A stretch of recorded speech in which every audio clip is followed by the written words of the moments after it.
thanks to Dustin there, he has done an incredible amount of work getting all that set up. This is all his computer gear. I'm sorry about the computer glitch here. I thought Mike was going to be here, and I missed getting that password.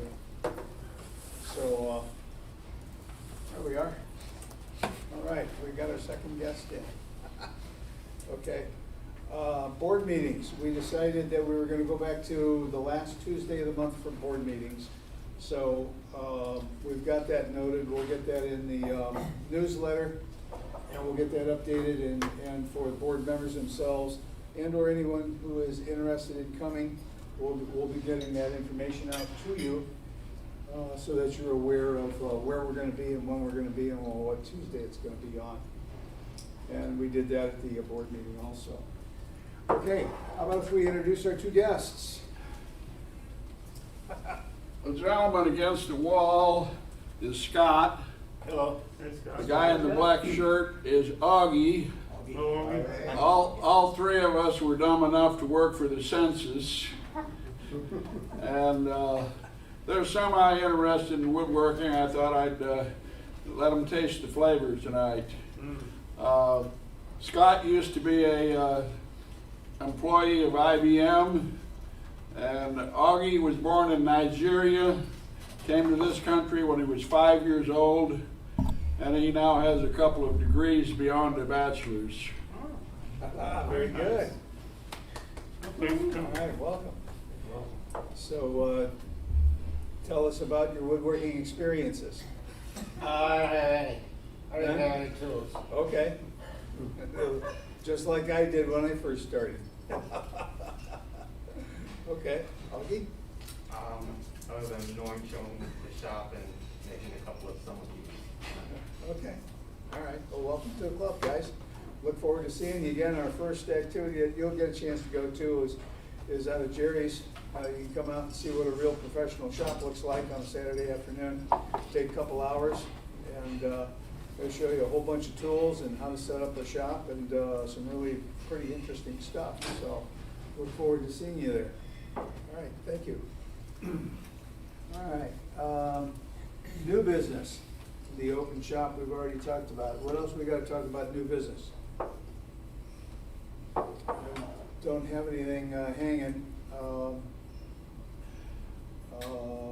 We wanted to get some stuff set up for the April and May meeting.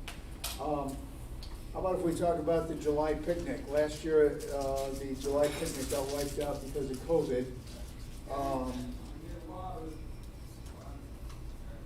How about you guys? Is that Andrew Ogden? Come on in. You brought us something to. Oh, that's the finest piece of cheesecake I've ever seen in my life.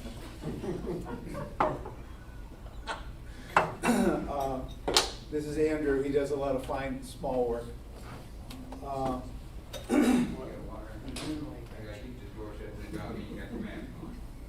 Okay. How about the July picnic, family picnic?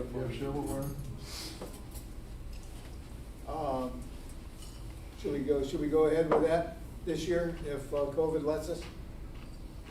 We normally get out to Rochester Park. Mike Cortelli will set that up for us.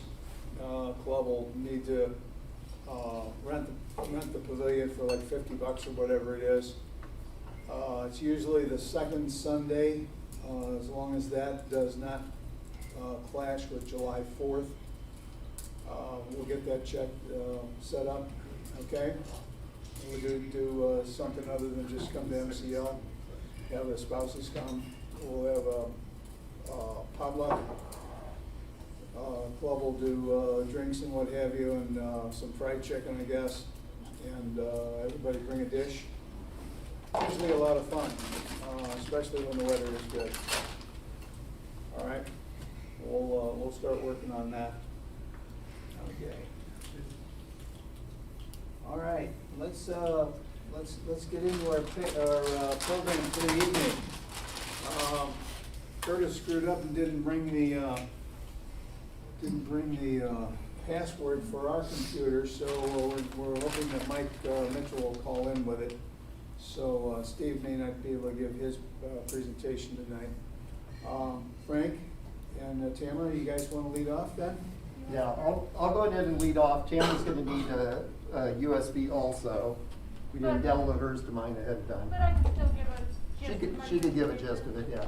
She's got a physical item, I don't so. have the photos, but. While he's getting set up, take as many of these portable shop clamps as you need and pass them on.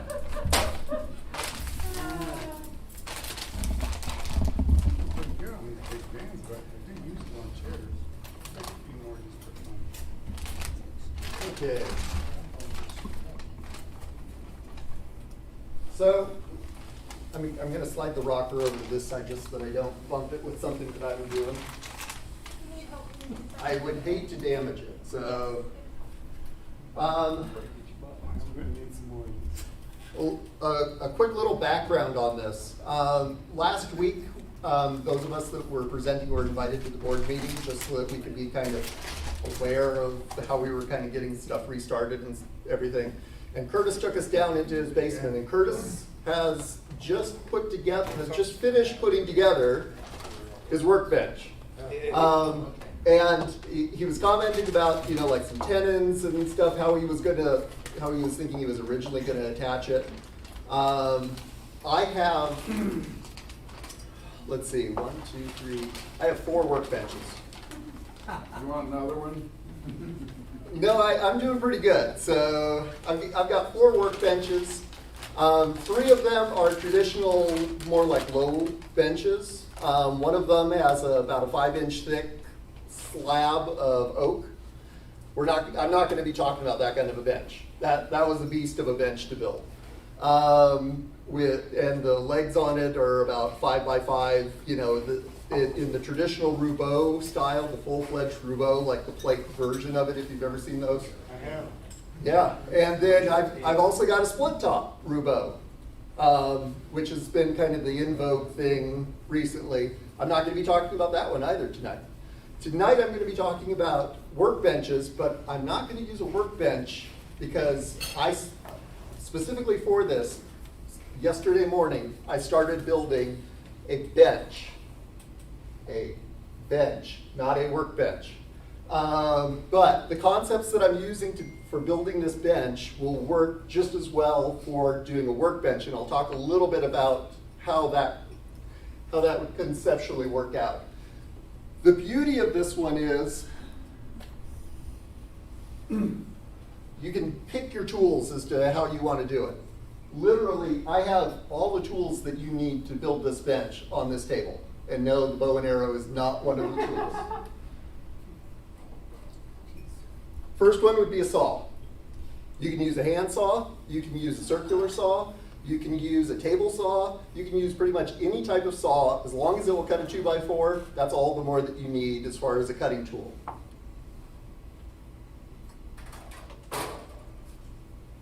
You need some type of a plane, either a block plane, bench plane, something like that, or if you want to go the jointer planer route, that's fine also. There are ways. I actually did this, believe it or not, I'm at 6 hours in right now on this project, and I already have an assembled bench ready to go. That you'll see me do the final assembly, well, not the final assembly, but you'll see me do the main assembly here in just a little bit. I could literally have done it though with this block plane. It might have taken me another 6 hours more, but I could have done it. It was possible. The next tool, and this is my suggestion, because I'm going to be gluing up 2x4s to each other to be able to create things like the tabletop and the legs. I would suggest getting a cheap, inexpensive foam roller, because this is one of the best tools for just simply making sure that you've got a nice consistent spread across pieces as you're about to put them together, and just simply a small paint tray to go along with it. And lastly, the last critical tool, I only brought one of them, as many clamps as you can find of the size that you want to be able to use. I wore my t-shirt today specifically because you can never have enough clamps. And I only brought in one. I used probably about 30 of them just so that I could get it all done in a very short period of time. I could have gotten away with a few less. Well, I could have probably cut it by a third. I probably could have used 10 clamps to do the project, but I wanted to try to get it done as fast as possible, and I had them, so I took advantage of it. So, having talked about the tools, are you gonna? Sure, I'll be here. So, the total amount of materials for this bench, and I would say that I used about a quarter of the materials that I would have needed for a workbench to build this bench. So just upscale it by 4, and it would have been covered. 2x4x8s, about 8 of them. That's less than $48. That's assuming that you have to buy your 2x4s at $6. Right now, 2x4s are actually a little more expensive. You know, it used to be that I could probably drop that in almost half. But at the moment, 2x4s are a little bit more expensive. So wait another 6 months or a year and you might be able to do it even cheaper.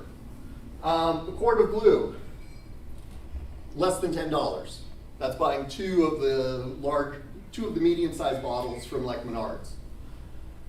If you wanted to go out and buy an entire gallon of glue, it's $15. So, and that's 4 times as much as what you're gonna need. So you could vary that cost even. So I'm giving you the worst case scenario, $60 to be able to build this type of a bench. Or, as I said, maybe $240 if it's the size of a workbench. I included this picture. It's a little hard to see, but because of the fact that cameras don't have the kind of same focus as your eyes do. But yeah, it's going off to that side. This is not one of the boards that I picked out to do this project with. This is a pressure treat. And if you've ever worked with pressure treat before, you know they always come sopping wet and they don't stay straight, no matter what you do. So this is the example of what not to buy. You want to eyeball down it, and if it's reasonably straight, it's good. If it's going off to one side or twisting or anything else, but it's a real quick check. You just grab the board, hold it up to your eye, look down one of the corners of the board, and it usually gives you a pretty good idea as to how straight that board is. Go ahead. So, what we're going to start by talking about here, that's what I didn't bring. I didn't bring a spacer. I should have brought one of my spacers. Here's all 4 of my spacers though. What we're going to be doing is we're going to be taking advantage of the fact that we're laminating things together. We're gluing these 2x4s together to be able to create the actual joinery that's going to be used. So on each one of these, you barely see it. You see how it's kind of glossy right there? And that little red holder down there at the bottom should be a little hint to you. I'm taking and I'm actually wrapping packing tape on the ends of 2x4s. And I'm making it just long enough so that I can actually stick them in when I put everything together so that now I have a 2x4 space. If I wanted to, if I've got a joiner and a planer and I'm trying to make everything look like it's not 2x4s, you could actually take and cut these down just a little bit so that you get rid of those rounded corners, and now your mortise that you're going to be creating is going to be the size that you want without the rounds on them. In my case, this is actually just becoming a bench on the side door to my house. It does serve 2 purposes though. It serves as a spot for me to be able to take on and off boots and shoes and stuff as I'm coming in and out through that door. But the other thing is that I want to be able to take this and actually drag it outside if I want to do like some small woodworking type of thing that's going to just make a huge mess. So that's so that you understand why I'm doing it and why I'm not so worried about little edges being here and there. Okay. So the first step in the process for me was to just simply cut the bench top pieces.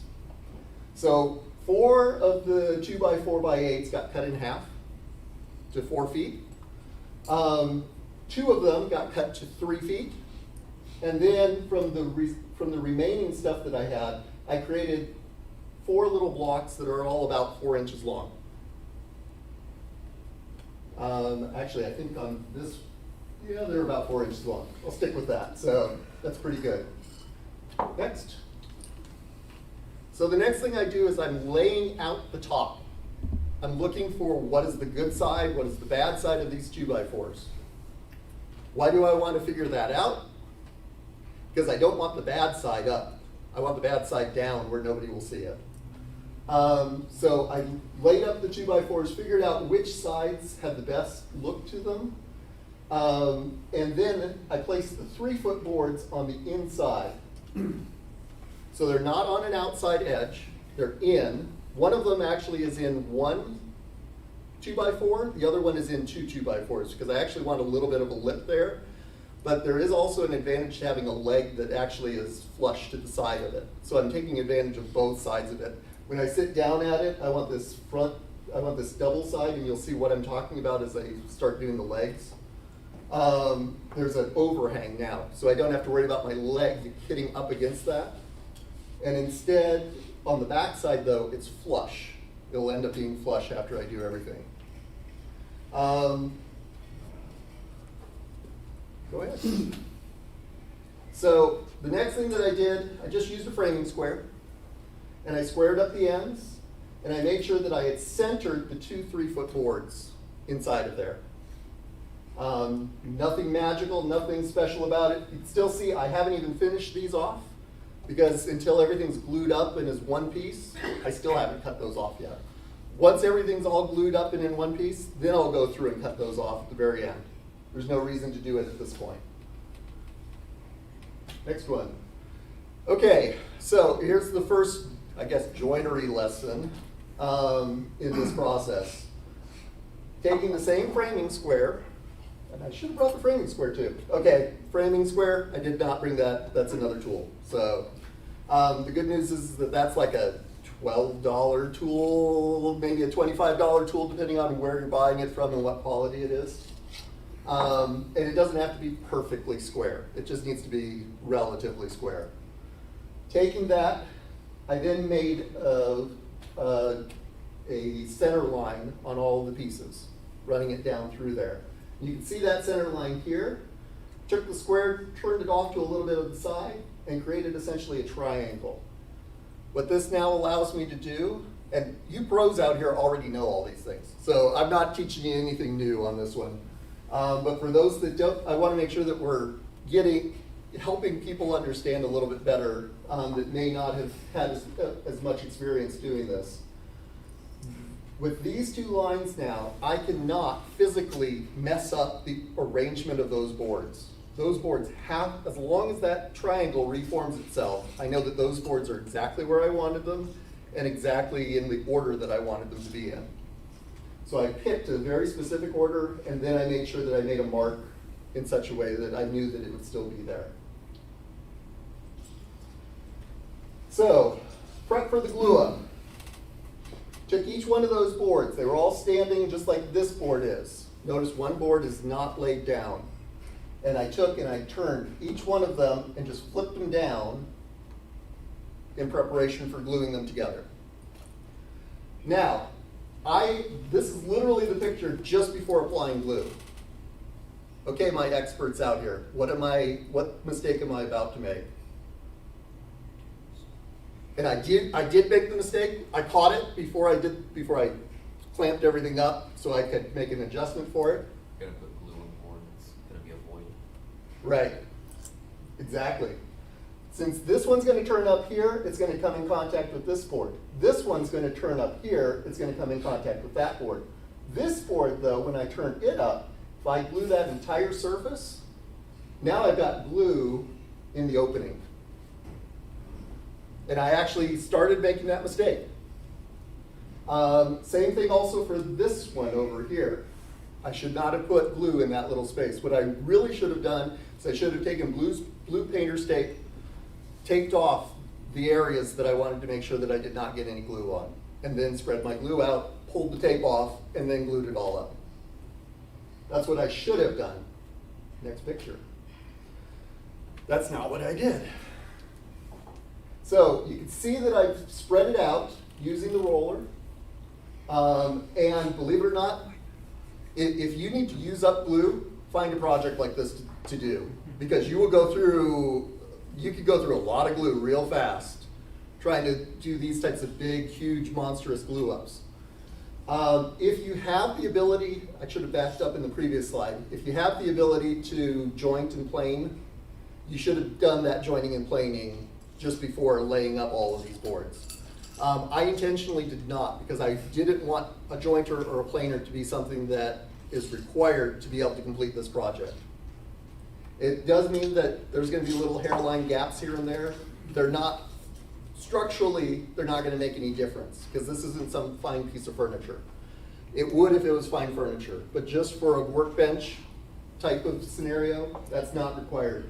Notice though, I didn't show it when I was talking about the tools. Here's another tool. This could be a gift card. This one happens to be a hotel card. That's what I used to actually scrape away as much glue as I possibly could from the area where I knew that I would end up putting in the leg tenons into these mortises that I'm creating. Okay, Cameron. The clamp up. Do not think that this is all the clamps that I put on it. This is nowhere near the number of clamps that I put on. This is just the start of putting clamps on it. So I put this clamp on and I put this clamp on. And immediately what I noticed was that right here, actually it's on this far side, on that far side and on that far side, I had 2x4s that were going like this on me. So they weren't lining up. And I didn't want them to be sitting that badly off when I ended up finishing it. So, here's experts. You notice that I have clamps on this end and on that end. Which end do I clamp first? The end that is flat or the end that is off? One that's flat, The one that's flat, why? hold it where it's at. Right, I want to hold it where it's at, because when I put the clamps on the other end, the one that's off, I'm going to suddenly kick the board up if I don't have the clamp over on the flat side first. So clamp down to the flat side, and notice that these clamps are straddling over the two boards where those joints are coming apart. So clamp this end, clamp that end. After about 5-10 minutes, I didn't need those clamps anymore because the glue was already starting to bind and hold and set up in such a way that I was able to remove them, and I think you'll actually see that in one of the next few pictures. Go ahead. So this is not all the clamps, that was all the clamps.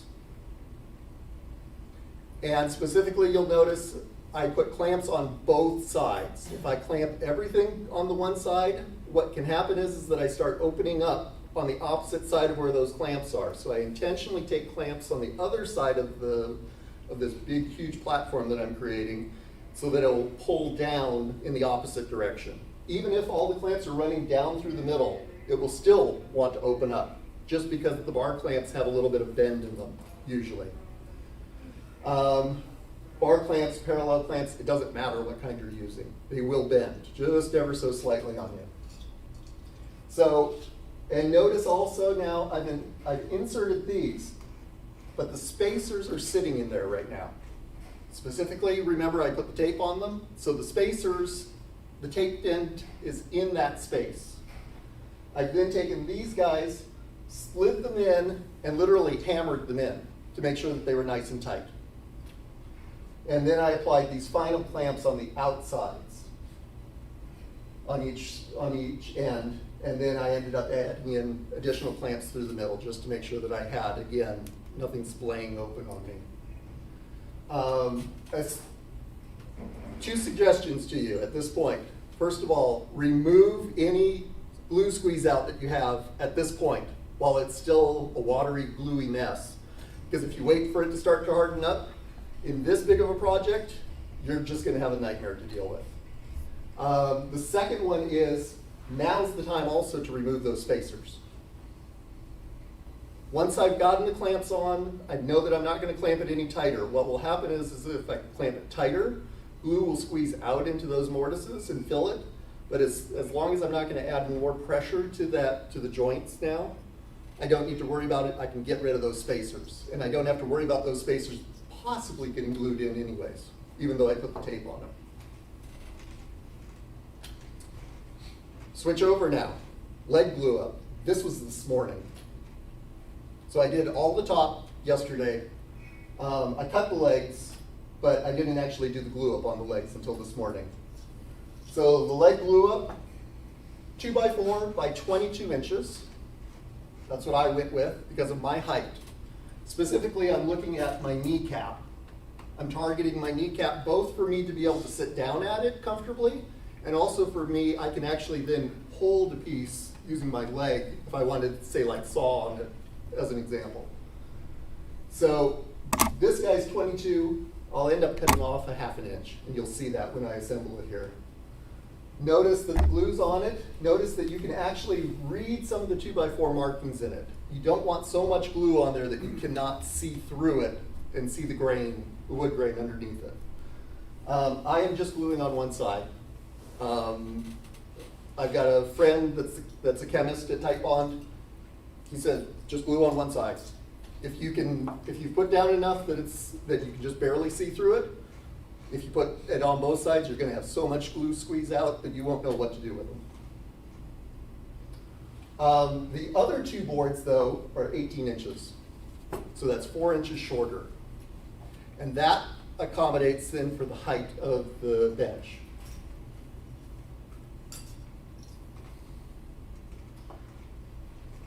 I glued them up. Here's a short one, here's the long one. The other short one is behind, and you can't see that anymore. What I want to show you though is, once I glue that up, notice that glue squeeze out. That glue squeeze out will end up causing me problems when I go to fit everything together because now I've got a little shoulder sitting inside of there. So by wiping that out, I have not wiped it out yet. By wiping that out, then I remove that particular area of squeeze out. So now I should theoretically flush up to the shoulders. The other alignment thing is, while I've got the bottoms mostly aligned, what I'm really worried about is that this board and the board on the other side are parallel with each other. They're in line with each other because they're going to be the two shoulders coming up. Nothing else matters. None of the other dimensions or anything else are critical in this case. Any questions so far? Okay. Oh, yeah. Could you use the chisel to cut the glue out after it dries? Yes, and that's what I would do if I didn't catch it at this point. But because of the fact that I could catch it at this point, it's 3 seconds of me just grabbing a paper towel and just going zip across it. But I could remove it with a chisel, yes. You actually have glue out there because the end of that 2x4 is cupped. You can tell by the growth rings, whenever a board dries, it cups the opposite of the growth Right. rings. So the glue is on your high point. Mm-hmm. Yep. Any other questions? Go ahead. So now I switch back over to the top at this point. You don't need to use calipers. I did, just because it's faster for me. I measured each one of the mortises to see, because they're not all going to end up being the exact same size. There's going to be some that are a little longer, a little shorter, just because you tap a little bit more on one of the blocks on the outside, or your spacer block is just a little different in size. So I actually marked each one of them so that I would know. I also added letters for each one of them so that tonight, as I go to throw it together and turn it upside down, I'll actually turn it right side up. It should go together without causing me too many headaches.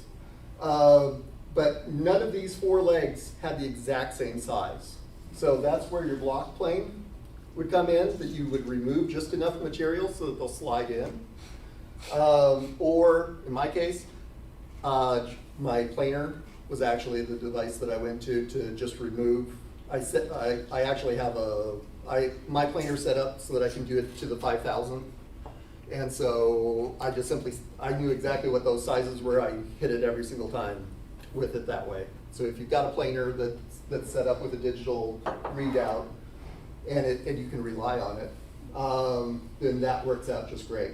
Also notice that I do have a little bit of squeeze out here.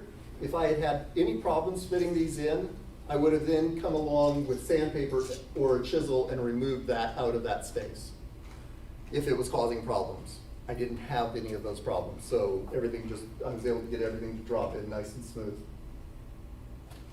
So, assembly and testing. Here they are. If you do not have a planer, you may not have quite as flat of a surface without taking like a bench plane to it, or even the block plane. This is what it looks like. Notice again, I have not cut the ends off yet. I'm not actually even going to cut the ends off until I have the entire thing assembled. It's going to be basically my last step in the process. So you'll notice, for instance, I have C marked here, D marked there, A and B.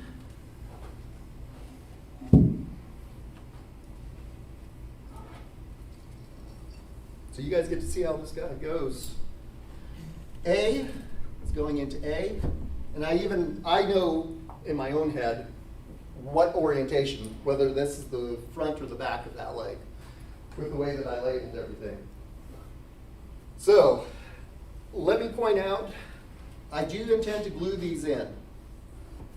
If I had to put any more force into pushing these down, what glue would be my best choice? Anybody? Anybody? I'll give you a hint. It's not regular Titebond glue. It's not PVA glues. What would be my other choice? What's a slicker glue to be able to make things fit together? Hide glue. I myself at least go to hide glue.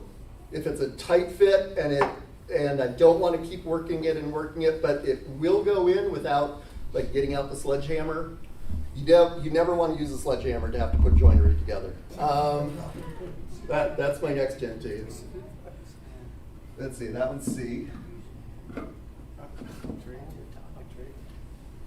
In this case though, I'm not going to go to hide glue. I'm going to go to PVA glue. Because, assuming that this one drops in nice and neat for me, I did not have to work to put any of those together. But at the same time also, now, do you notice, you probably noticed there was a 1/2 inch gap in there. Ready? Okay. The reason being is that the legs are still a little proud. And again, I'm not going to cut those off until I've got it all glued up.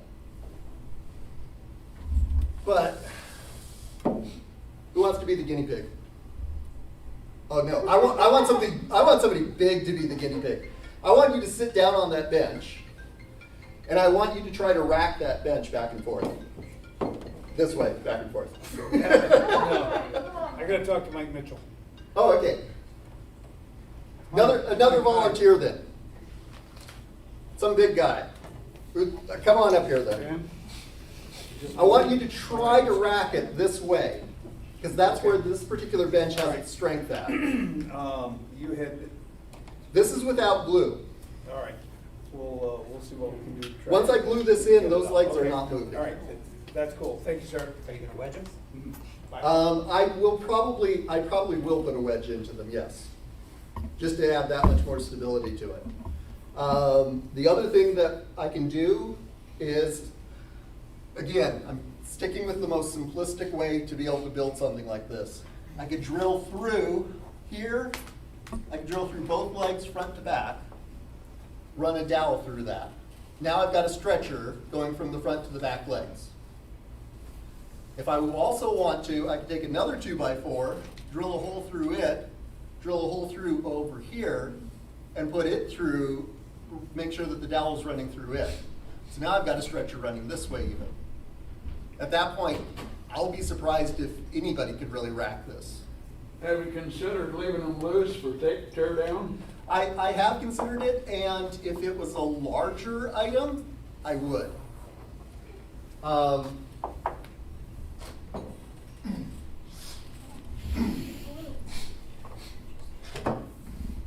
These are built the exact same way. These are trestle saw horses, saw benches, whatever title you want to use. Different people use it in different ways, different places. I actually have 3 of these. And actually, I built my 5-inch thick workbench on top of these. On top of 3 of these. These are 2x4s. They have been milled down all the way. There's one 2x4 here. There's another one there. There's another one there. The tops come through. 1, 2, 3. Long piece in the middle again. The only place that this varies is the fact that since I'm turning 90 degrees, I can't do 1, 2, 3, 1, 2, 3, 1, 2, 3, and 1, 2, 3 at the same time. So this is actually, I cut this. But then again, the feet are again 3 pieces. So it's another tenon. Well, I had to create the tenon, but the mortise, I don't need to chisel. I don't need anything else for it. This bench is a little more complicated. This is my high bench. I can tell. But the beauty of it is, I can break this down. You'll notice that the bench is at my shoulder, it's a little higher than my elbow. And the reason being is that this is for detail work. So as opposed to like a really low bench that you can sit on and work at, this works for, like, for instance, a shaving horse. That's this, with a few extra things added to it. Your regular workbench, especially if you're a hand tool woodworker, will be right about like palmish type area. It's going to be somewhere in there. Everybody has their own personal preference. This one though is so that it's right up here. I'm not bending over quite so far to do a lot of detailed work. So inlays, carving, that sort of stuff I do on this type of a bench. This one, good luck. I did bring a hammer with, Yeah. and I'm gonna have to grab it. Those wedges hook in really tight. Boy, people don't hang around too long. But they also come out relatively easy. What are they made out of? This is actually, these are steel. Oh, okay. You could make these out of wood. I just made them out of steel because I have the steel around. And I don't have to do anything more than just push it down like that. And now it's locked in. The other thing is that's how much racking it has. Part of that is because it's an A-frame, which actually makes it a little bit stronger than if I had straight legs on it. This is actually based, if any of you have seen the Moravian workbenches, this is based on the Moravian workbench type style, but it's significantly higher. The other thing is that on this one, I have to do this in order to get it out.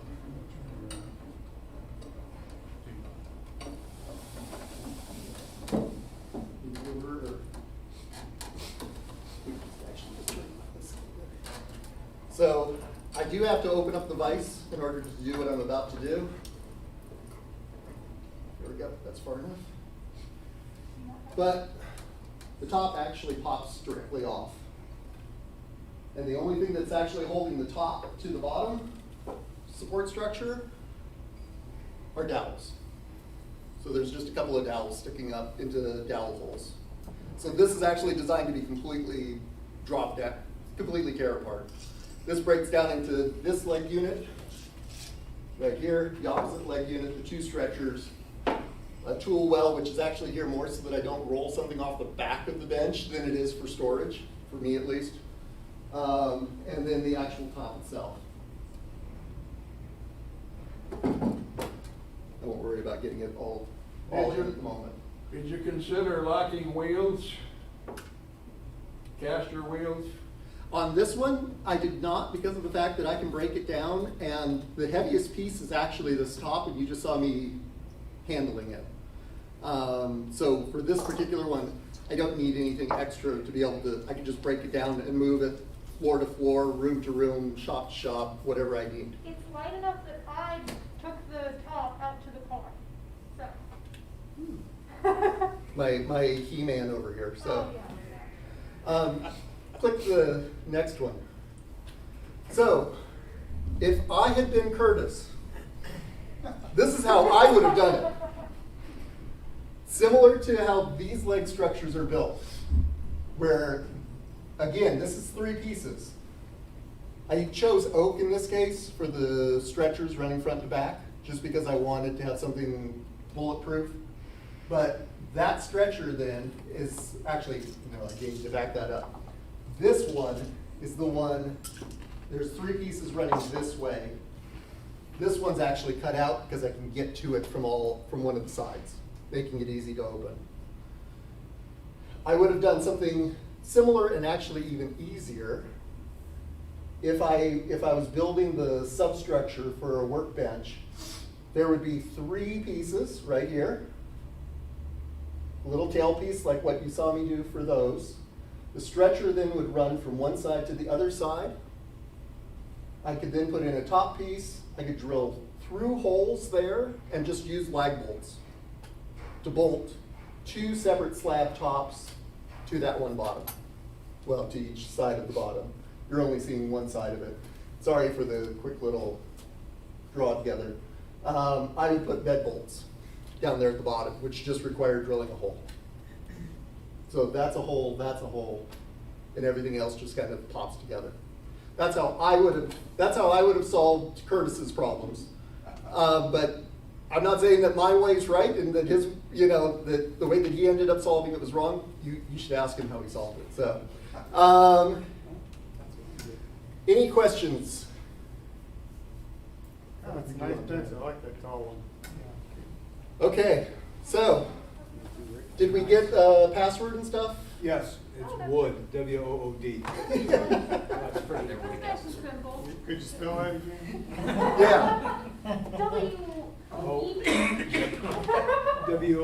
W-O-L-D, W-O-U-L-D. Yeah.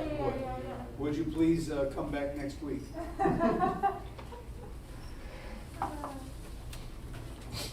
Well, they're setting that up. I'll drop That's that a nice down. bench. There it is. I'm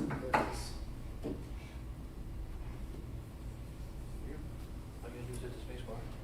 Just hit the space bar here? Okay, all right, perfect, thank you. Before I get started, I have a separate question for all of you.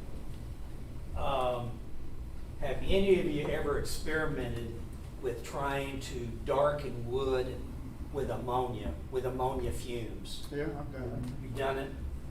I might want to pick your brain a little bit afterwards. I got another project I'm attempting to do. In fact, I had some blocks of wood and I suffered from CRS and I forgot to bring them. So, Don't we all? yeah. So anyway, all right. My first attempt at a slab table with poured epoxy. Oh my God. This would almost convince me not to ever do this again. I'll get into that more. I like to experiment a little bit, so I have some property and had some trees cut up, and most of it, this would probably normally have been firewood, and probably it should have been firewood.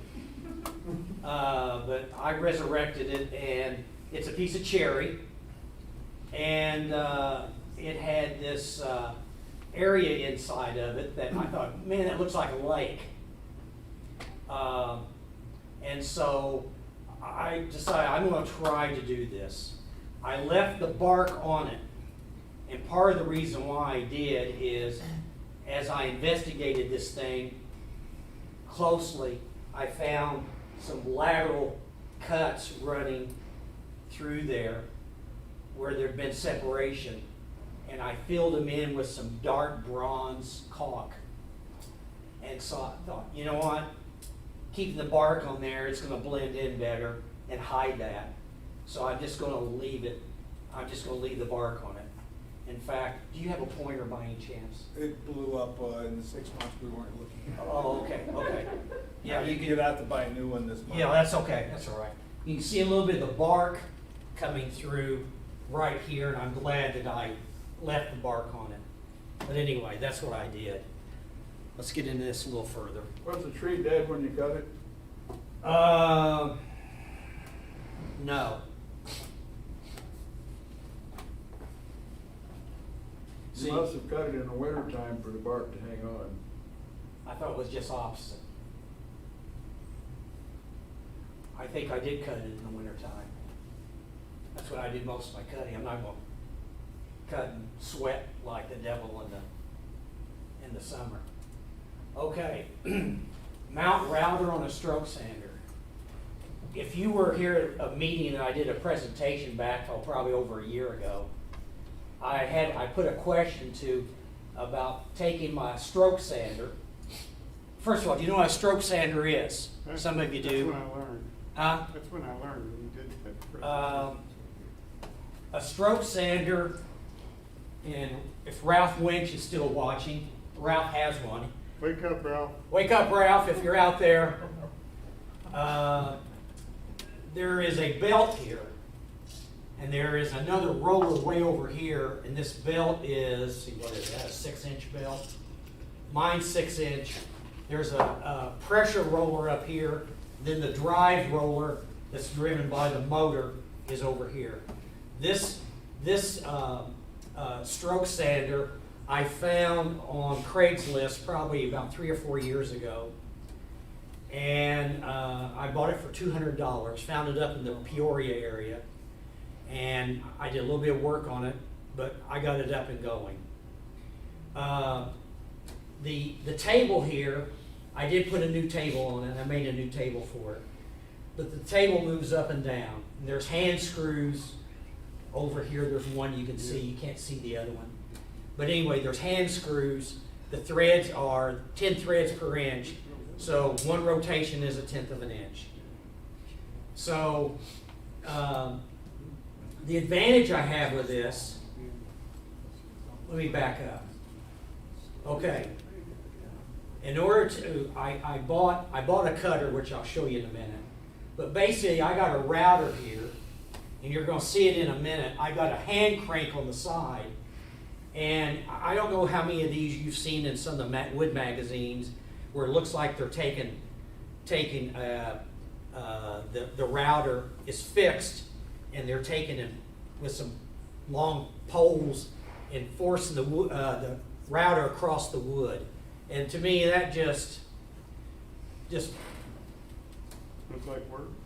yeah, and it looks like it might tear up the cutter and just be getting rammy with it. You can't get a consistent feed. So I have a little bit of a manufacturing background, so I kind of looked at this as an XY table. In the X, you've got the router with a little hand crank over here. I shove it all the way down here, and I very slowly turn that crank, and there's a wire attached to the crank and to the router, and pull that across. And then the table moves in and out. I also was going to say, the advantage I have with trying to do this, I use Unistrut.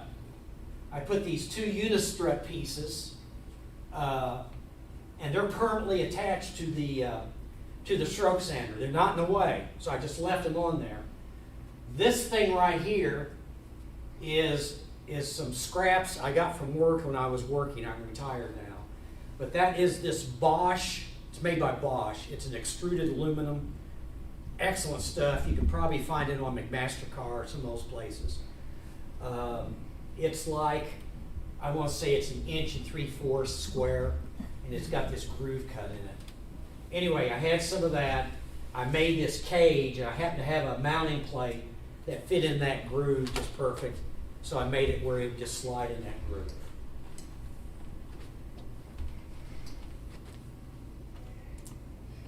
Okay, there's a better shot of the Bosch extruded aluminum. There's a plate in the router. Stop me if you have any questions. There's my hand my hand crank on the left. You see the other idler pulley up there on that left in that photo. That's where the belt comes through and goes back up to the top. Another shot of the router.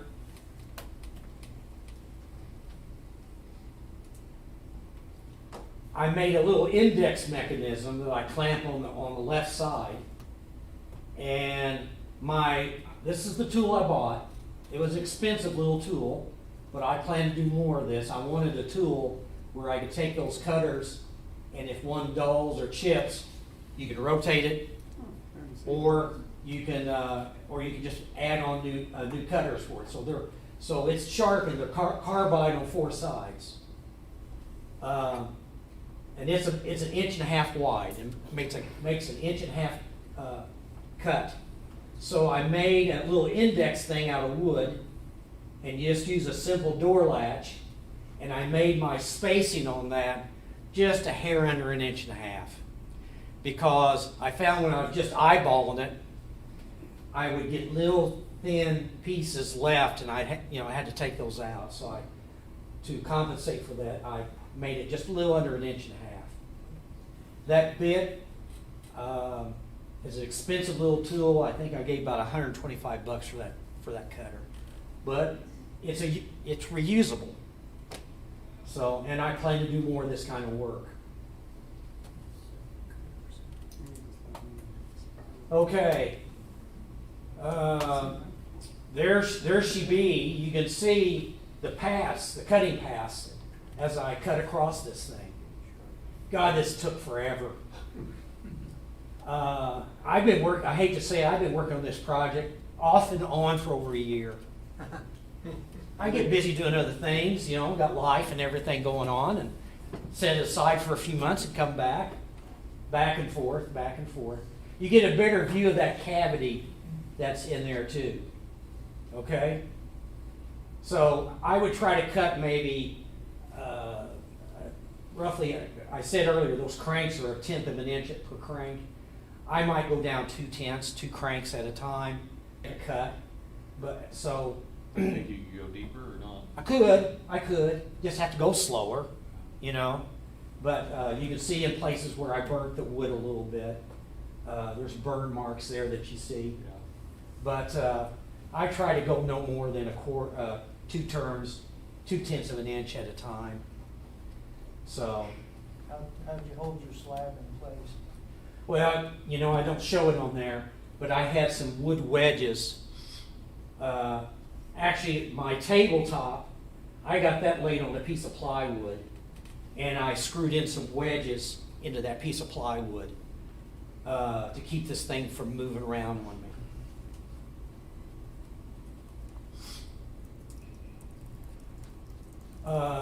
Better shot of the cavity. Again, you can see the marks as I cut across this thing. And that is the epoxy I used. I went online, I looked in Rockler and Woodcraft, and you see the stuff they sell, and I'm sure it's good stuff, but I didn't want to pay the price. So I went online and did some looking around, and I happened to find this place that's up in Chicago. There's the address if you want it. And this particular epoxy it has a pretty low viscosity. I'd say it's about like maple syrup. I wanted something that was thin, that would get in all those crevices, and it's designed for doing a thicker pour. So that's why I went with that. And being thin, I found out, got me in trouble a lot. Did you color that, or? I didn't. I wish I had. Okay. It says liquid epoxy finds many holes. Yes, it does. I went along the side. I caulked this is the bottom side. There was I'm going to move this back so I don't hit it. I had part of the lake opened up into the bottom here, so I duct taped that up. I had places caulked in the side, and I still had some epoxy coming through. And I thought, man, oh man, am I ever going to find the holes in this thing? What was your working time on that epoxy? Gosh. It takes a day. 20 minutes or 2 or 3 Oh hours? no, and that's the other thing. I want something that had a long setup time. I think it might get maybe tacky after maybe 6 hours or more. So you got a lot of time. You got a lot of time to work with it. How'd you get your Just air got a lot of bubbles? time to lay Huh? through. How'd you get your air bubbles out? I didn't have very many air bubbles with it. And I heard there was a method you can use, take a blowtorch and roll over it to help get rid of those. But there might be a few little bubbles in there, and I tell people that those are schools of fish Well, they had in the lake. character. They had character. They add character to it. So anyway, I even used on the top side. Oh, the other thing I did, I wanted the coloring on this cherry. I really like Watco Danish oil. So I put Watco Danish oil on the area that's shown. You can see the natural color of the cherry on the backside. I eventually put it on there too. And I made sure I didn't get any of the Watco inside of the cavity that I was pouring.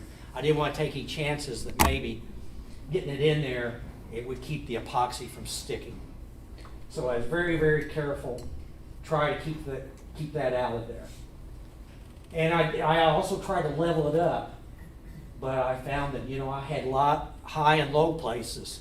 So it's a good thing I used my blue tape. Oh man.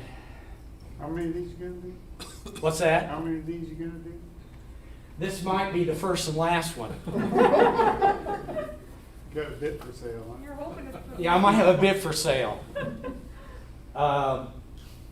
There it is, untaped. I'm trying to remember what stage of the game this was. I think maybe this is, I took it, and you imagine that lake in there. It's, you want to pour it just a little bit over. You don't get a good consistent line there. So I took the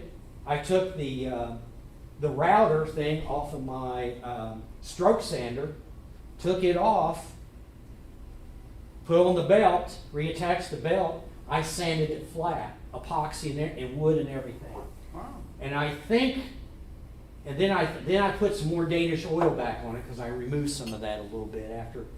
And I think this is after putting Danish oil on.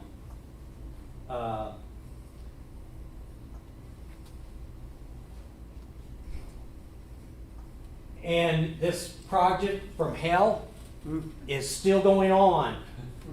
It's not finished yet. Now, where the pour is, it looks kind of cloudy there. What I ended up doing was I wanted a satin urethane over the top. And I had more trouble with bubbles and lint and everything else. My shop isn't really set up for doing spraying or anything like that. So maybe when the weather gets a little better, I may open up some doors so I can let more crap blow in and land on it. But I'm really having a lot of problems trying to get that final coat on. I'm running a 100-meter dash and I'm stumbling at 98 meters. So I'm just about there, but not quite. So, and all this too, I got lazy. I bought legs for it. So Do they just screw it to the bottom? there's a flange there, and then there's a screw in those. Yeah, There's 4 legs? 4 legs. What are you using for a finish? Well, I was using the what brand is it? One of the off-the-shelf brands. That's a urethane. Minwax? Huh? Minwax? I don't think it was Minwax. It was the other one. Bear thing? No. Leaves me. Like polyurethane? It's a polyurethane, yeah. I even had taken some of it, and what you're supposed to mix it with to thin it, paint thinner. Yeah. Do that and see if I could get the bubbles and everything out of it, and I didn't have the best of luck. So this was probably a November time frame, and I thought, the heck with this. I'll wait till the weather's better, maybe I can, because like I said, I'm not set up to do any spraying or all the smells that's in the shop. So anyway, this is where I'm at. That's it. Maybe at some point in time, if I ever do get it done, I'll bring it in. What's your source for the legs? You know what? I'm gonna have to get back to you on that. That set of legs, I think, cost me $60.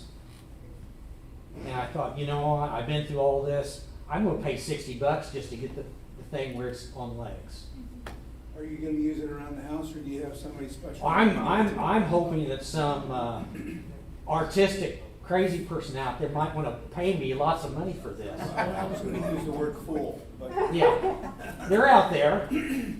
They're out there. you need to talk to Roland, because he's tied up with Get it, yeah. the Hoogland down. Yeah. So, anyway, I don't know if I'm quite ready for that yet, but anyway. Well, you gotta put a number on it, autograph one. Oh, I did take a wood burner and burn my name in the bottom, I think the year or two. The price just went up. The price just went up, yeah. So Okay. I can't tell from this picture, do you have 4 or do you have 5 legs? Four legs. I don't show it in here. They're gonna laugh at me. I actually took the bottom, I traced out the bottom and cut out a piece of 1/2-inch plywood.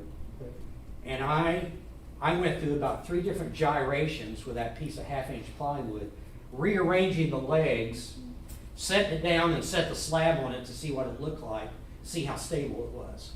And that's what I come up with. So there's another leg. Well, you might be able to see the shadow of it, but anyway, there's another leg on this opposite side over here. So, Well, that's neat. well, it's my first attempt, it may be my last. What are the dimensions on that? Huh? Dimensions? It's probably just under 4 feet long by maybe 22 inches wide at the widest. Probably 45 by 22, somewhere in there. Coffee table. Regular size. Huh? Regular size. Yeah. Coffee table rather than an end table. Right. Okay, any questions about that? So what made you want to do the project in the first place? Well, I happen to have, I've mentioned this before, this was long before I came here, and I met Ralph, but I worked at Bunn, and there's a guy, Ron Baumhart, that also cuts lumber. So, he brought his saw out to my site, and he cut some stuff for me. And I've got a few walnut and cherry slabs, and I thought, we did this probably 8 or 10 years ago. That's how long it's been. And so it's plenty dry. And so I thought, I'm gonna try this. So finally got around to doing one. Very good. So anyway. That's impressive. So anyway, I still got more. Okay. Next project. My wife wanted a printer stand, and this was more experimentation. I happened to have this old piece of wood from something that was, I think, some white oak off an old piece of furniture.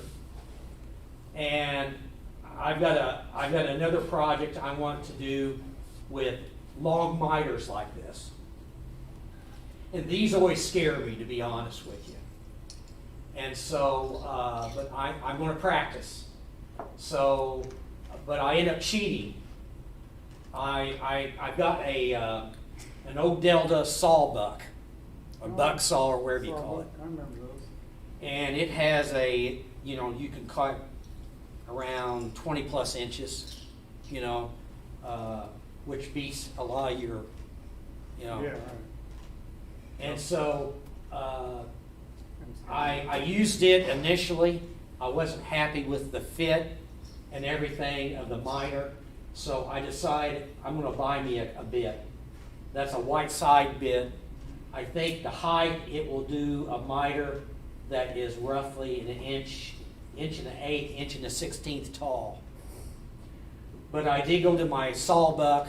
I cut off all the 45, but maybe a 16th of an inch. And then I finished it with that bit on my router. Now, I took these pieces of wood that I have, and I stuck them down with double stick-em carpet tape. And those were my guides to go across my router. You can see there, especially, you can see on both of them, the edge where it cut into that guide, just barely cut into it. And so I was This is far better than me attempting to do it on a sawbuck. Oh, yeah. Yeah, miters they're piss poor. But I got another project I want to do that I'm going to do miters that maybe 20 to 24 inches. So I wanted to have a wraparound look. I try to cut it in such a way that I match the grain the best I could, that you can see there on the left. And I like to put splines and stuff. So I put a walnut spline in it, and covered it with Danish oil, and that's it. So there's nail holes in this piece of wood. You see nail holes in the side of it. So it was a scrap piece of wood. So any questions on that? Miter looks like it came out nice. Yeah, it did. It did. I was very happy with it. I tried initially. How did I go backwards on this? Back. You mean like the back button? Oh, okay. Okay. I tried to use these, thinking I could put my clamps on there, but I found out very quickly I had to go to plan B. That didn't work too good. The carpet, the double sticking carpet tape didn't hold that well. Yeah. They started pulling on me, so I had to put clamps on it differently. But I think it works fine for doing the routing. It was Yeah. okay. Yeah. Yeah, no real pressure on it there. Right. Okay. Did your spline go all the way through? Yes, it did, all the way through. Did you cut it with a router too, I guess? I cut it on the table saw. Oh, I set my table saw to 45, and I cut it on the table saw. And I have a magnificent Sears Craftsman belt disc sander for sale. Hurry, they're going fast. I had a welder make me a little bit larger table. The table was a little piece of bar that you see laying right there. So it's got that, and I'm going to include that gate and hose thing with it too. So the bidding can start anytime. Okay? One low price, huh? Yeah, make me an offer I can't refuse. And that is all I have. Okay, all right. And we'll see if my, thing works. What do I need to do here? Gotta think, we'll hope it works.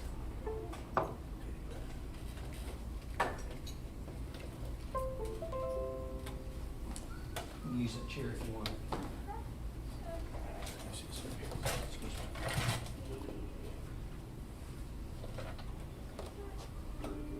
Yep.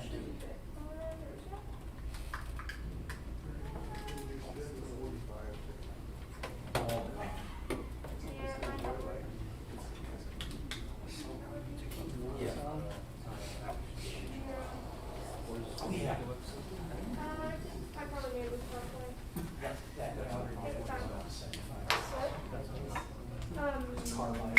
Well, was it? No worries. Application form is down here. Yes, probably, yeah.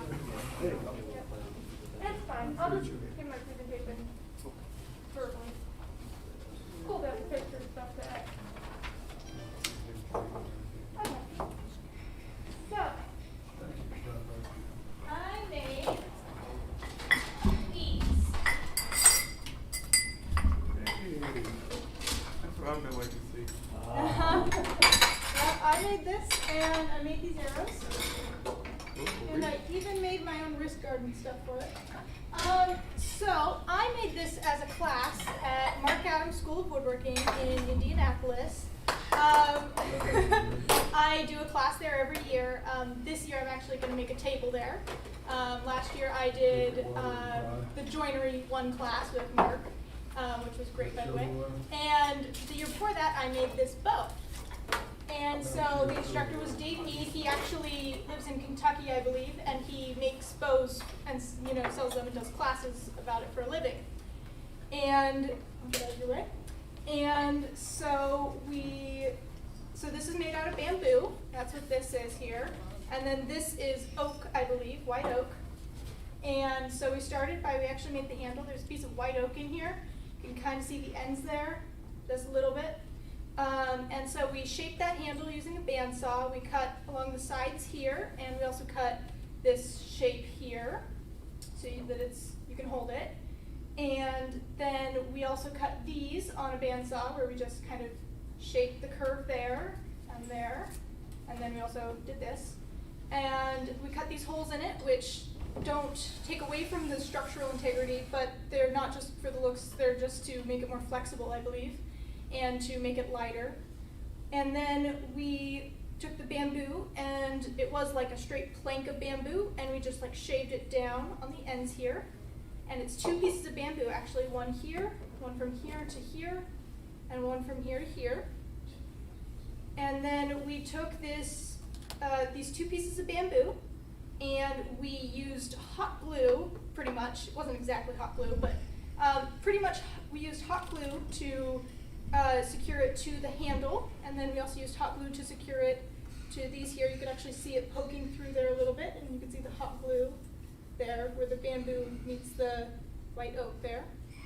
And then what we did was we shaped it down, and we shaped it so it like fit and looked nice, you know. It's gotta look good. And then what we did was he cut little notches in here. Well, he actually burned them in. And so the next step, so this is putting this stuff on. So this is the material that they make casts out of. So we just wrapped it around. It had a sticky thing on it already that it just, you know, cures and hardens. And we have it on both these, but we also have it on the center here. You can't see it because there's jute over it, obviously, but it's also on here, and it pulls it together, but it also actually kind of works as a glue as well. So with the hot glue and the casting material, it completely pulls it together, and it's incredibly strong. And so once we did that, then we actually, so the bow was pretty much put together at that point, and the rest of it's all just for looks. But we shaved down the back here so that the draw strength, you know, the amount of weight that you have to put to pull it was right for each person. So mine is maybe a little bit lighter than everyone else's because I'm only 17, but you know. And so we shaved down the back here, and we also put on the jute here, which is just glued down. You can see the glue on the ends here if you look up close. We just glued the jute down, and then we put a bit of paraffin on it so that when the arrows brush up against it, it doesn't, you know, get hurt or anything. And then we made our string. So the bowstring is actually something that we made ourselves. We just twisted, I don't remember what it's made out of, but we just twisted it. And then we put, this is just black, like sewing thread sort of stuff.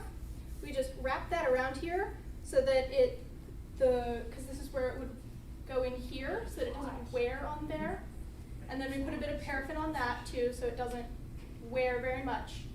And then we knotted it, so if you look, when I put it on, the knot comes down right after the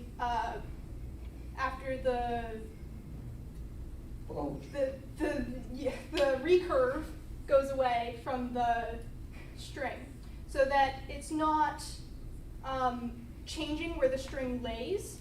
Based on, see, if the knot were up here, it would mess with how the string sits, and it would actually wear on the knot. And then we actually, you'll see that there's 2 knots on each side. And so we had this side completely set up and everything. And then what we did with this side was we actually drew it tighter, or took out a little bit of the knot so that it could, so that the string length was the exact length of how far back I could draw it, so that when I have it tightened, basically when I have it tight, I can draw back the length that my arm is and not have to worry about the string not being tight or the string being too tight that I can't draw it back that far. And then we also put, if you'll notice, there's this little thing, this is where the arrow goes, but there's a little knot here, if you can see it. That way the arrow actually stays notched without having to have any special fancy mechanism. And then the other thing is you just like rest it on your hand. So when this goes on, just rest it on the notch and your hand, and it perfectly lines up and everything, so that you don't have to rely on holding the arrow while you're trying to shoot it, which is very dangerous, or having any fancy sight, guiding system. Then we made the arrows. I'm going to choose this one because if you notice, there's a bit of discoloration between this is the biggest one. There's a bit of discoloration between the feathers. It's because we used liquid cement there, and then we put liquid cement on the feathers, obviously, and then just stuck them on. And then we actually made this, nice and firm, and made sure that the feathers didn't come off by using just more of that black sewing thread. And then we actually put some CA glue over it so that it stays down and it looks nice. It's kind of glossy, if you can see that. And then we shaved down a bit because this rod was actually a little bit thicker than the inside of this arrowhead. So what we actually did was we shaved it down a little bit just using a sander. And then we got that hot glue again. We just put it on the end and put the arrowhead right on and just wiped away the excess glue, and it works perfectly. And if you want to get fancy, I only made one of these because I don't really care, but if you want to get fancy and you don't have a notch in the end already, you can cut little pieces of this is bamboo, by the way, you can cut little pieces of this bamboo off and then just make your own little arrow string notch. So when you pull it back, it just notches right in there. The other thing, you don't have to make these, and they're not wood, but I made my own wrist guard. Nothing fancy, I just use this and use friction so that when I pull it tight using this piece of wood, I just cut a hole in the piece of wood and just put the paracord through, and it's friction fit, basically. It doesn't have any fancy thing that holds it in place, but the friction is enough to prevent it from moving while I'm pulling an arrow. And then I just cut this because the string can get I can get it on my finger, right? The string can get a little bit hard to, it'll leave indents on your hand if you don't have something there, so you just get the little piece. And that's me making my bow. Cool. Oh, and a cool thing that I don't have the pictures to show you because it's on my presentation, but we shot flaming arrows because we had a little bit of extra time. We just wrapped some steel wool around some dowel rods, and there was a burn pile that they were going to shoot anyways, that they were going to burn anyways. So our class, we made burning arrows and we shot them at the burn pile. So that was fun. I want to see you shoot an arrow tonight. Let's go in the parking lot and do it. I mean, if you got something for me to shoot at. Have you shot it very many times? I've shot it a decent amount. I actually shot it like last Tuesday or something, just because I felt like it, because I wanted to, it was nice out and I wanted to do something, so I set up a little target and shot at it. I'm not very good, but if you give me a target yay big, I can hit the target. I'm not going to say I can hit it, in bullseye or anything, but I could probably hit a deer, but killing it, that's maybe not. Yeah, So, that's really cool. yeah. Did you discuss at the school using any other wood other than Yes. the bamboo? I've heard of Osage being You used. can use a lot of different woods. You might have to make the bow a little bit longer so that there's less, because most woods aren't as flexible as the bamboo, because the bamboo, it actually bends a lot with this short of a bow. But you might have to make it a little bit longer, and the other big thing is it has to be a very sturdy wood, something that won't break and can hold that draw weight. So I think that the average is 35 pounds for a hunting bow. So you gotta have a good, strong wood to be able to hold that when you draw it back. So Can you string it? I can, yes, I can. The other big thing is that you have to make sure that the top goes on top, so I have a little T written there. And the other thing is, I used a pyrography pen, and I just carved in a little, my initials are TVR, Tamara Valentina Raymond. And so I did a little heart for my V so that everyone knew it was me. And you can string it.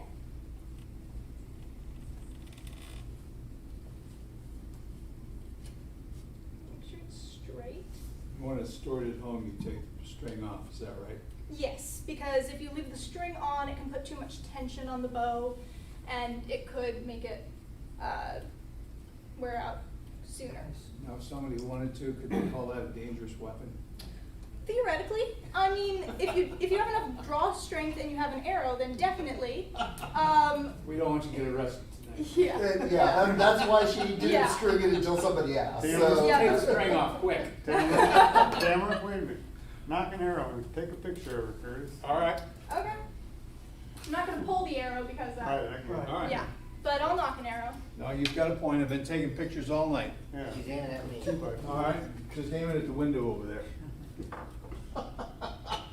Okay, you ready? Uh-huh. All right, you're gonna be on page 1. Yeah. There you go. Very good. Yep. And then What- the other thing is, if What you length notice, of arrow did you use there? I don't know. I kind of just measured it. I have some arrows that are shorter than others, and they're not good because I need it to be able to be long enough that I can do this. So it really, it depends on the person's arm length. So my arms are long enough that I need, this is probably like 4 feet maybe? Let's see, these are 4 feet, 3 something probably, 3, 4, 3 foot 4 inches maybe. I just happen to have a tape measure in my pocket. Oh, nice. Well, we'll see. It's probably more like 3 feet. Now, I'm an archer, and I draw about a 30.5-inch arrow. Okay. That looks like about mine. Okay. So roughly speaking, 32 inches. Okay. So yeah, there's that. And the other big thing that I want to point out is, this wasn't intentional, but you see there's like these little red marks here? I was at first very confused as to what it was, okay? Because this was after we stained it. So, we also stained it, I forgot to mention that. But this was after we stained it, these marks showed up. And I realized it must have been that the casting material because it has the chemicals that, you know, bind it together once you wrap it around something and expose it to air. And I was wearing gloves while I was putting the casting material on, and I must have like hit my thumb there, because that's about the size of my thumb. I must have accidentally hit my thumb there. And then you also see it comes up from around here where the casting material is underneath this jute. So I'm assuming that these red marks are the casting material chemicals interacting with the stain itself. So, Either that or war paint, huh? yeah. No, it's the blood of my enemies. Ah. Yes, yep. That's to keep her dates under control. So yeah. And I'll tell you all what Dad told me when I took this class. He said, when a boy comes to get you for a date, Dad can either be cleaning his gun, or I could be making arrows for my bow and arrow to prove to, to scare him off. So, Keep it in line anyway, you don't want to scare them off. are there any other questions? No, it's a nice job. Very good. Very good. Thank you so much. We've got about 4 minutes left here, guys. First of all, how many do we have a show of hands for Jerry's open house couples on the 20th? Okay, so that's three Saturdays from now. 1, 2, 3, 4, 5, 6, 7. Okay, we got 7 to start with.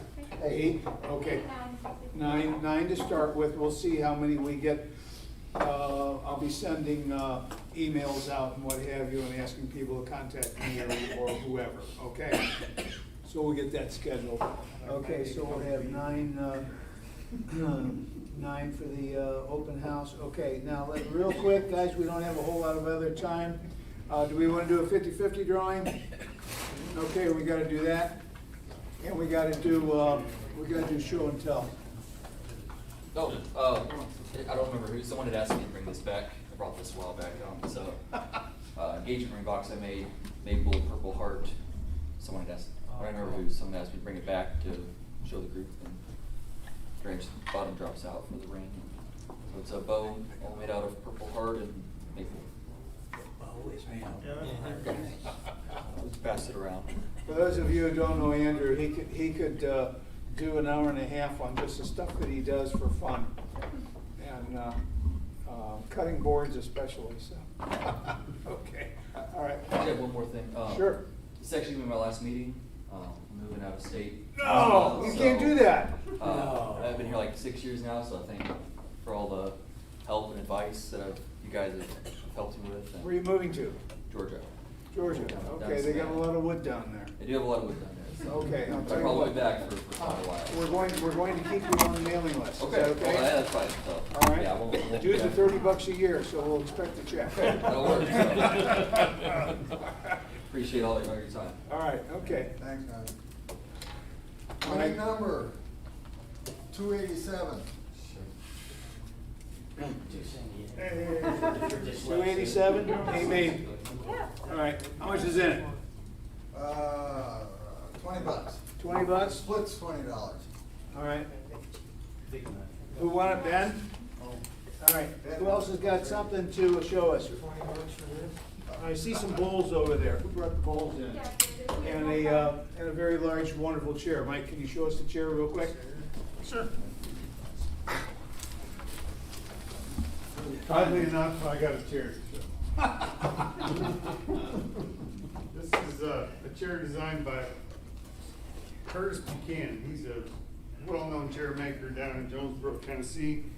And he calls this Velda's chair, because the first one he made was for a lady named Velda that he went to school with, and she helped with the design. Anyway, she passed away from some disease. At any rate, it's air-dried walnut and white oak. And it's a bit of a departure from a lot of the more antiquish looking pieces that I have made. I certainly enjoy this a lot. I like those other chairs, but your tastes kind of change over time, and I like the cleaner look, neater lines, and it's a little heftier chair. The other ones are plenty strong, but this is definitely a bigger item. And the curious thing about it is I had signed up for a class that I'm going to next week to learn how to make this chair. But he, and I put it on Instagram, and Greg Pennington, he's an instructor down there in Tennessee, said, "You still come to class?" I said, "Yeah, it's just fun to be around people that make chairs, you know." So it'll be interesting to make it again, but, any questions? How is the legs attached to The rockers? the rocker? How do you, I made a jig that Peter Galbraith, he's another chair maker, designed, where you do it with the router, and the jig, you do it before the top's on the chair, it's just the bottom on it. And so it's upside down like this, and the jig, can't really tell you what it looks like, but there's a flat piece here, where the router rides through, and you can adjust them for whatever chair. And so you're able to just buzz right through them. I'm a little puzzled as to how it works, but damned if it did. so is it then, you got dowels there through there, that holding it in place? It's glued in place, and I drove, put dowels in there afterwards. Actually, it was curious because they're not usually that big, but I drilled them out because I didn't like the rockers that he had on it, that he drew up, because they were just too flat. And this is a set of rockers that I had on another chair, or this style. And that's why there's a bigger dowel, because I took those other rockers off and I put this on. It's I like the way it sits and rocks much better. And one curious thing about this, I've never got to do before, I've heard about it, but this chair, or the seat, it's 3 pieces of wood. And it's cut out of one board that was about, maybe half the width. I could have just had 2 pieces and glued them together, it would have been wide enough, but the grain wouldn't have matched well at all. This way, if you take a plank, say it's 40 inches long, and you cut two 20-inch pieces, and instead of putting them just side by side, you'll take one of those pieces, this is how they're in the board, you've cut them through here. You take this one, and you rip it down the middle, and you open it up like a book, and then you push the other one between it, then the growth rings match, and it's really hard to see where there's any joints.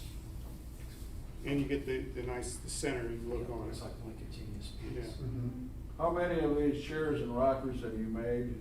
I think 10 or 11 different types of chairs and rockers. I seem to be kind of hooked on them, but I haven't cut a dovetail in I don't know how many years.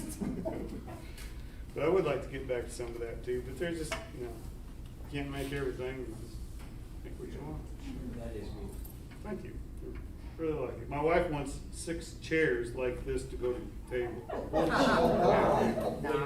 You know, I've already made the chairs for the table. They're all different ones that I've made. And it would look nice, but we'll see. I don't know. What's the finish on the wall, on all of them?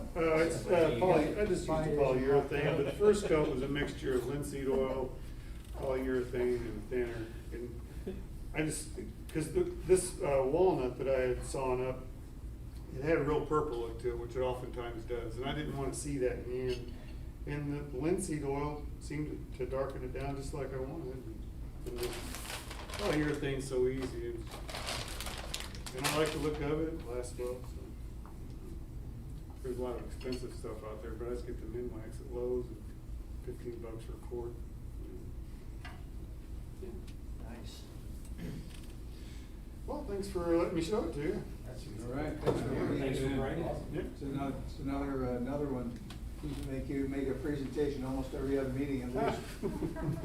I finished that one maybe 2 months ago.